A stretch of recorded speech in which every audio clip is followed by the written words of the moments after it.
อุ้ยอัลโหลเจ้านางมาเฮซี เจ้าปีพังโตค่ะ เจ้านางเป็นสังหลานไหนเตว่าตัดเล่นใหม่หินอยู่เจ้าปีนั่งเหยียบปลาดเหย้าอันไหนจ่องเจ้านางเฮาเป็นสังฆาหืออัลโหลพระลาเป็นเจ้าสังลมแต่เจ้านางเฮาติดตกลูกอ่อนก่อนอันนั้นให้มันเป็นตาผู้เขียนเฮากล้วยละเฮาตื่นเต้นและเฮ็ดปางโหมจมต้องใหญ่จงใจคือเจ้าปี จงใจข้าฮือล่ะเจ้าปีมังกะล่ะจงใจข้าฮือจะเยี่ยวค่ะ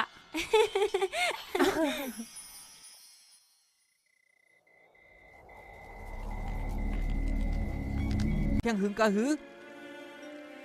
พวกคุณคำหูร้องในลูกมันอยู่ที่สูก็เหล่าสิกะสูหักไผนำเสเพอโกปันก็นั่นแหละหนอแต้นคือคุณหอคำคือจักยะ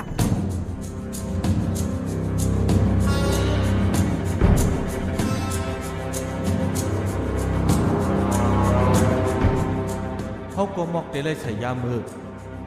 ในดังกินเจ้านางมาเฮซีกูบ้านให้กูลองเปิดใครตีนางเงินจอมเฮาไว้กาเกาตีหักหลังจนนั่งเหมือนเฮสีก็อำไล่ก็เฮ็ดยาอำหุ่มพันก็อำไล่เขาในมีเมตตาเนื้อเกามาตาเสโอ้เราสิกะเมื่อมาเฮ็ดสังตีไหนล่ะนั่นเจ้านั่งมังกลาเจ้านั่งมังกลาข้ามีอันลำลองแค่ล้านในอ้อเจ้านั่งมาเฮสีมายา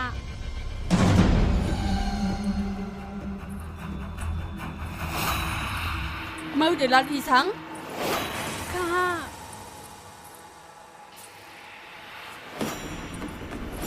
มีลองสังค่ะ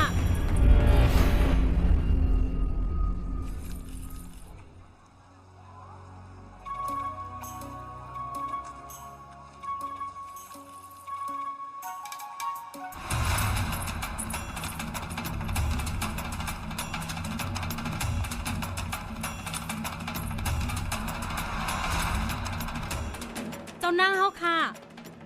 ข้าไม่ลองเตะอุบจ้อมออกเราสิกะไม่ไปรัดกำลื่นเอาละกว่าเฮ็ดได้แหละ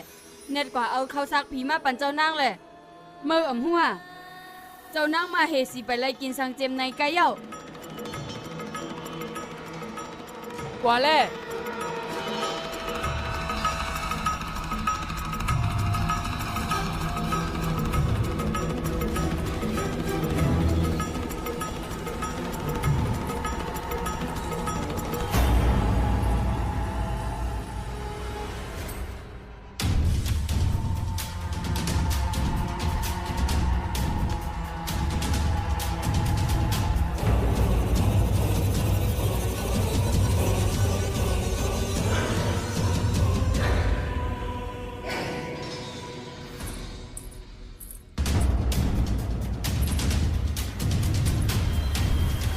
เดี๋ยว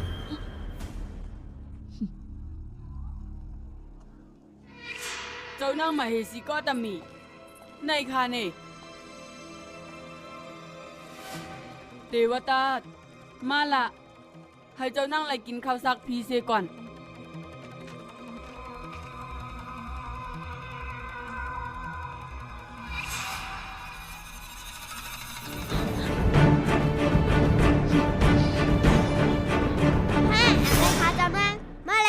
ก็จือซัง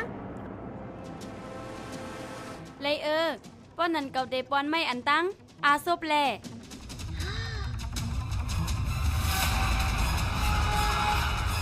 อำไลเกาเตเลยปอนเจ้าปีนั่งให้ก่อนมาพ่อบัดคาจินออนตั้งคาจินออนตั้งเลยอย่าปอนมันนะ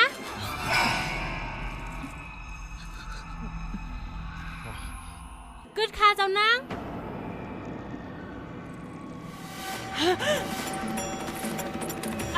ใครขึ้นแหละเราสิกะสวยสังหลานในเจ้าหน้าเฮาค่ะ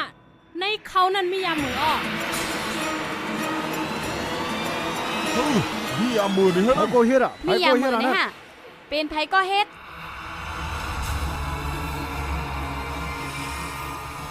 ไผใส่ยาเบอร์ในดังกินลาดเกามาลูก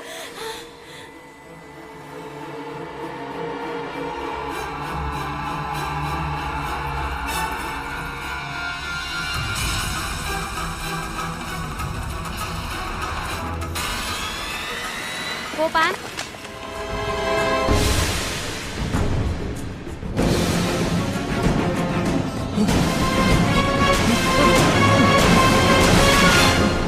เขาจะไม่เฮ็ดเจ้าไหนเลยอ่ะนัดมาเลยกูปาน เป็นสังมาเฮ็ดเรื่องนั้น ลาดมา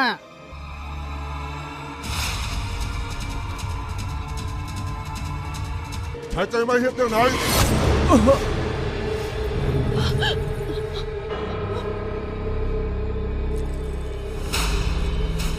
เจ้าเฮ็ดสังหลาได้เขาหลุดทัดดอกเตมันตีกูปานมันตีจังจีก่อนอ่อนเฮ็ดนั่นเลย